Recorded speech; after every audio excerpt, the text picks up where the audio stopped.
Almusal, merienda, manananghalian na. Isang tiles pa lang na ikakabit mo. Tile setter ka ba talaga, bayaw?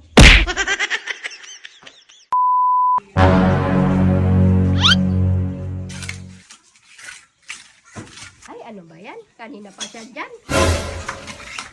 Puro lang ganun ang ginagawa niya.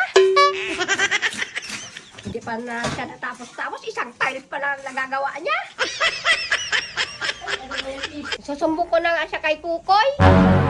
Hoy, puntahan mo na siya. Kanina pa siya doon. Iisa pa lang yung nagawa niya. Ano? Kanina pa siya doon, isa pa lang nagawa niya. Teka nga, pupuntahan ko siya. Almusal, merienda, manananghalian na. Isang tiles pa lang na ikakabit mo. Tile setter ka ba talaga, bayaw? Kamot-kamot ka na lang dyan. Patay tayo dyan. Paanong mabibilisan ko tong pagtatals bayaw galaw ko naman lahat. Hindi niya naman ako bigyan ng labor na makakatulong ko dito. Ano to, pakyawan? Nangangatwiran ka pa.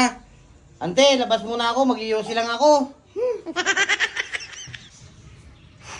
Konsumisyon naman to si bayaw.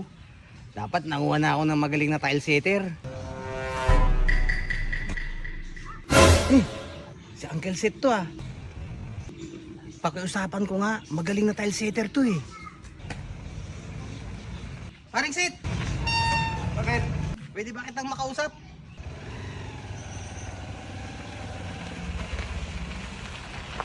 Bakit pre? Di ba, Uncle Seth? Oh, Di ba mahusay kang tile setter? hindi naman ganun kahusay. Sadyang magaling lang. Ayaw, di ba? Mapababa yan, mapataas.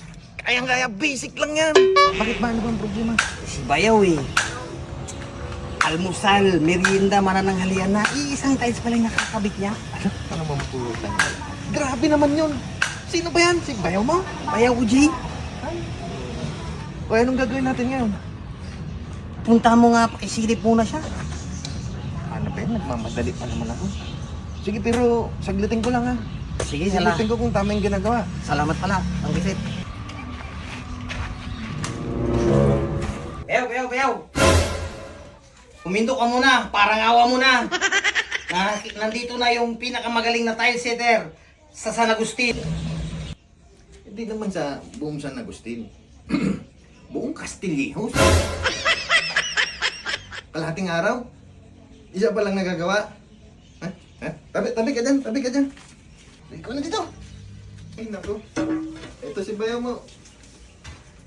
Pare, manood ka para madagdagan ng kaalaman mo Ganito lang yan. Yan, talaga, magaling yan. Dapat nung una pa, siya na lang ang kinuha natin. Hindi naman Buti alam nyo. Watsin lang nga dito sa sa bayaw. Ganito lang Bayaw, ganyan kay ginagawa ni Uncle Seth.